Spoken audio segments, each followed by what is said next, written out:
So one of the key things to note is that we're seeing huge growth in LinkedIn. There are 42 million UK users on LinkedIn, and that's 63% of the UK population.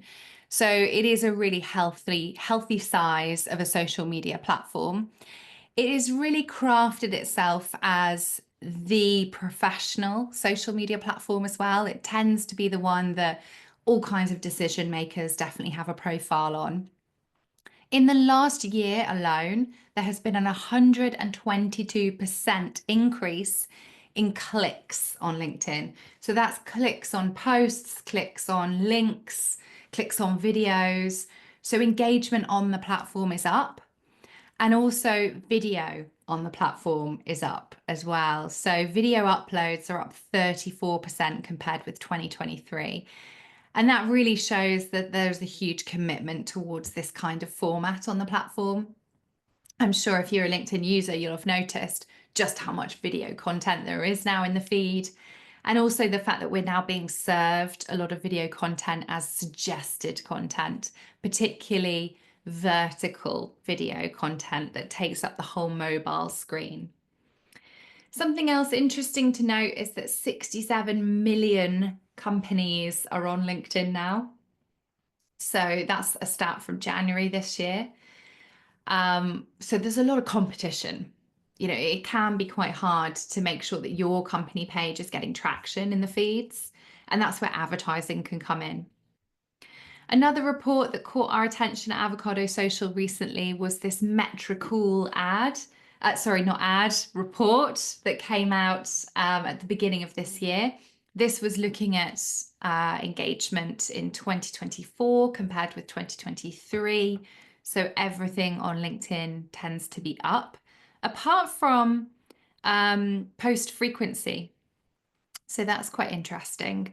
But that's where the stat around clicks, engagement, interactions on the rise. Something else which is really useful to bear in mind is that in the B2B world, and I know many of you are dealing with B2B companies, or maybe your clients are B2B, or perhaps you indeed work for a B2B business, that 84% are using social media at some point during their decision-making processes. And that's a stat that's come from LinkedIn. That goes to show that actually having some adverts live on the platform to really drive people further down your funnel towards conversion is really fruitful. And that's where a lot of businesses see LinkedIn working very well. On average, B2B buyers engage with 3 to 7 pieces of content before they even talk to a sales rep. So they do need to see things quite frequently.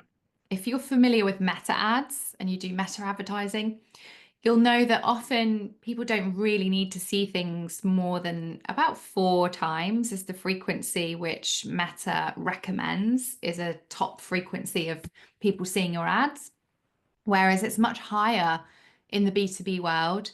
People need a little bit more time to make that decision, to be pushed into that funnel, and also to maybe give up their email address or organize a sales call, for example. So 3 to 7 times, so much higher frequency. And frequency, for those of you that don't know that figure, it's how many times your ad has been shown on average to your target audience. And you can get that metric in the reports, which is something I'd really strongly recommend doing because it's really useful to see how many times someone has seen an ad. So LinkedIn ads show up mainly in the feed. When you're purchasing your ads, you're basically choosing whether they go in the feed, or you also have an option of putting them in the feed and also across a family of apps. But this is called the LinkedIn Network, Audience Network, which is advertising space in third-party apps, so ones that aren't owned by LinkedIn, but they've bought the space to advertise there. And this is very similar to the Meta Audience Network, if you've ever used that, where you can purchase advertising space in apps which you don't own, but Meta owns a little bit of ad display space.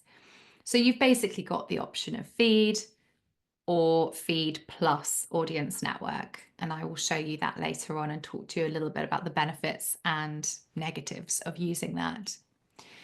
So typically on LinkedIn, your ads will be placed normally in position number 2 in the feed. So if you open up LinkedIn on your phone or on a desktop, you'll notice that it's usually that second position in the feed that is a promoted ad. We can see that it's an ad because it has the word promoted underneath the advertiser. So it's quite subtle and it works both on desktop and mobile. Interestingly, LinkedIn is slightly more mobile user. 64% of LinkedIn users are mobile, 34% on desktop, 2% on tablet.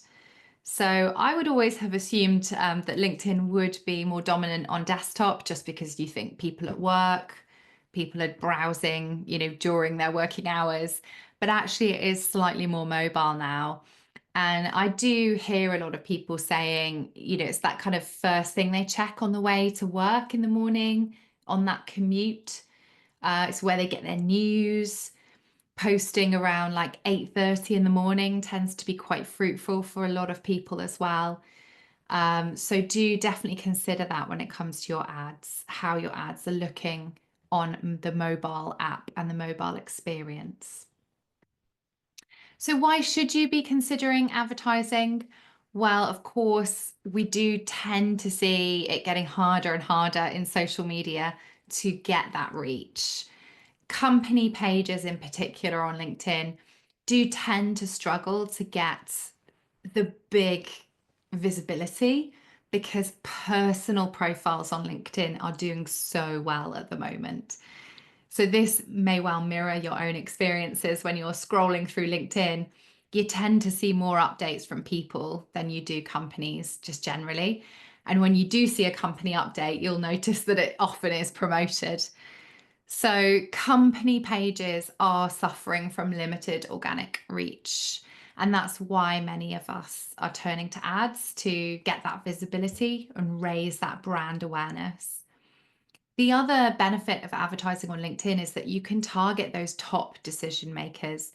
And we're going to learn today about just how targeted you can be in terms of job titles, companies that people work for, years of experience people have had, skills that people have.